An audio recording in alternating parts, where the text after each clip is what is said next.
안녕하세요. 소박한데 강부 인사드립니다. 오늘 할 내용은 이제 제가 궁금해서 시작하게 된 건데요. 이제 제가 그동안 해왔던 주제들을 올해의 결과에 접목시켜서 어떤 결과가 나왔는지를 보려고 해요. 제목을 2023년 국장 결산이라고 했고요. 네 가지 자료를 준비를 했거든요. 그래서 간단하게 살펴보려고 해요. 전 첫 번째로 미장과 국장의 수익률 분석, 이걸 한번 했었죠, 예전에. 내가 인덱스에 투자한다고 가정했을 때 수익률을 분석한 거예요. 1년 전에 샀다가 1년 후에 되판다고 가정을 하고 작년에 산 걸 올해 팔았다고 했을 때 어떤 수익률이 났을까를 한번 정리를 해본 거예요. 이전에 이제 결과는 이 동영상이나 이 웹페이지를 참고하시고요. 대략 살펴보면 올해도 국장은 나으리다, 많이 못하다 라는 얘기를 드릴 수밖에 없을 것 같고요. 실제로 보시면 여기 이제 숫자가 두 개가 써 있는데 이 숫자가 이제 산술 평균이고요. 다음에 이 밑에 숫자가 기하 평균이에요. 그래서 이 차이가 많으면 많을수록 시장의 수익률 편차가 컸다라는 거를 얘기 드릴 수 있을 것 같아요. 이제 나스닥이 압도적으로 수익률이 좋았고 그 다음으로 이제 다우 30이랑 S&P 500, 그 다음으로 이제 코스닥이었죠. 그 다음에 코스피, 이렇게 순서대로 이제 나열이 됐고요. 뉴욕 거래소 지수는 사실 큰 의미가 없기 때문에 여기서 언급하지 않았어요. 그래서 나스닥의 수익률 변화를 보면 이렇죠. 변동성도 크죠. 위에도 많고 아래도 많고요. 근데 기대 수익률이 높아요. 그렇기 때문에 투자할 만한 그 가치가 있는 거죠. 기대 수익률이 높으면 내가 변동성 관리만 할 수 있으면 어느 정도 수익을 볼 수 있다는 얘기죠. 그 다음에 코스닥을 볼게요. 코스닥을 보면 이제 변동성도 크고 그리고 기대 수익률도 낮죠. 그러니까 안 좋은 점을 둘 다 가지고 있는 거예요. 그래서 굳이 투자를 한다면 코스닥에 투자할 거는 꺼리게 되는 거죠. 이게 항상 국장의 상태가 좋아지길 기대하지만 매년 상태가 안 좋네요. 그죠? 그 다음에 코스피는 그냥 기대 수익률도 낮고 상태가 안 좋은 거죠. 전체적으로 인덱스에 투자를 한다고 했을 때 결과가 이렇다는 거예요. 그 다음으로 국장의 극단성 측정한 결과를 이제 볼 건데요. 이제 올해에 대해서. 이것도 이제 이전에 했었죠. 커토시스라는 첨도라는 이제 통계량을 이용해서 우리가 얼마나 그 종목들이 수익률이 고르게 나오고 있는지, 혹은 극단적으로 어떤 것만 많이 나오고 어떤 거는 별로 안 나오고, 그러니까 일부 종목들만 많이 나오는지, 이런 내용을 이제 첨도를 통해서 확인해 볼 수 있었고요. 그래서 과거의 이제 기록이 여기 있는 거죠. 그래서 올해의 기록을 보면 이제 올해 주기적으로 냉탕과 온탕을 오갔다는 거죠.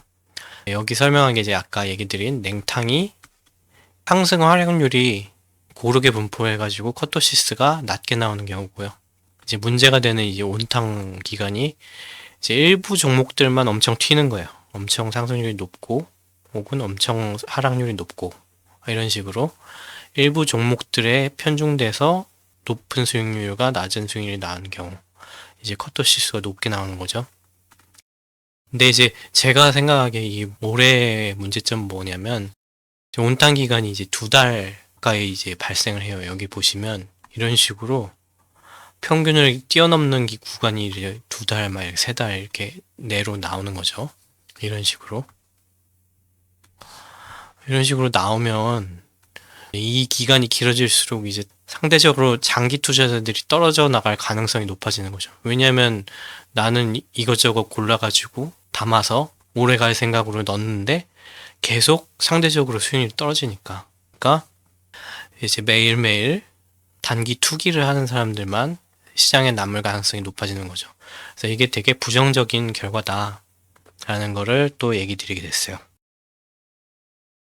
그 다음에 투자 주체에 따른 투자 성과 비교. 이제 예전에 이제 개인, 외국인, 기관, 그리고 기타 법인, 이렇게 해가지고 투자 성과를 나눠서 살펴봤었는데요. 올해 집중해서 결과를 보면 이렇다는 거예요. 지난번에 했었던 내용은 이 웹페이지나 동영상 참고하시면 되고요. 전체적으로 개인의 손실이 외국인의 이익으로 이전이 되는 거죠. 그러니까 뭔 얘기냐면 이 회색 선이 외국인이고 그 다음에 이 갈색 선이 개인인데 이제 개인의 총 자산인 거죠. 고정 자산 더하기 변동 자산에서.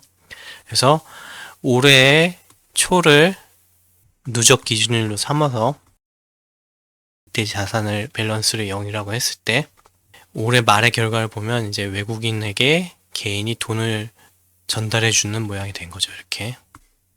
이게 결과가 다 별로네요. 다. 그죠? 개인은 약 5조의 손해를 보는 중이라는 뜻은 이제 손해를 이제 현금화해서 손해를 봤다는 얘기는 아니고 이제 자산의 합계가 줄어들었다는 얘기예요. 5조가. 그 다음에 외국인은 5조의 이익을 보는 중. 변동 자산이 포함되어 있는 자산의 합계가 이제 5조가 늘었다는 거죠. 그 밖에 기타 법인이 약 1조의 이익 상태고 그 외에 투자 주체는 미미하다. 결과가 미미하다는 뜻이에요. 사고 팔아서 이제 변동자산의 변화가 있고 고정자산의 변화가 있는데 합계를 내봤더니 미미하다라는 거예요. 저번에 결과를 냈을 때는 그래도 개인이 나쁘지 않은 결과를 내는 때가 있었는데 근데 올해는 그냥 전체적으로 봤을 때 잠깐 이제 이 변동자산이 가격이 올랐을 때 이익을 받고 그 이후로는 계속 손해를 보는 중이에요. 그러니까 예전에 맨날 뭐 외국인이 잘하니 어쩌니 뭐 이런 상황이 재현되는 거 아닌가 싶은 부정적인 결론을 낼 수밖에 없네요. 그리고 마지막으로 투자 주체별 이제 효자, 불효자 종목 이거 따져봤는데 이제 금액으로 이제 정리를 해봤거든요. 이익을 많이 본 10개의 종목, 손실을 많이 본 10개의 종목 이렇게 해서 따져봤는데 전체적으로 보면 여기서도 이제 개인의 손실이 외국인의 이익으로 나타나고 그 다음에 개인의 이익이 외국인의 손실로 나타나죠. 그래서 개인이 외국인에게 자산을 이전해 주는 경우는 이제 삼성전자, SK하이닉스, 기아 같은 것들이 있었고요. 그 다음에 외국인이 개인에게 자산을 전달해 준 경우는 에코프로 머티리얼, 그다음 포스코홀딩스 뭐 이렇게 있네요. 근데 이게 마치 막 서로 똑같은 금액을 주고받은 것처럼 얘기를 했지만 이제 문제는 그거예요. 개인이 조금씩 계속 손해를 보면서 교환하고 있다는 거예요. 그래서 전체적으로 이익을 볼 때는 조금 보고 손해를 볼 때는 많이 보고 있다. 이렇게 얘기할 수 있을 것 같아요.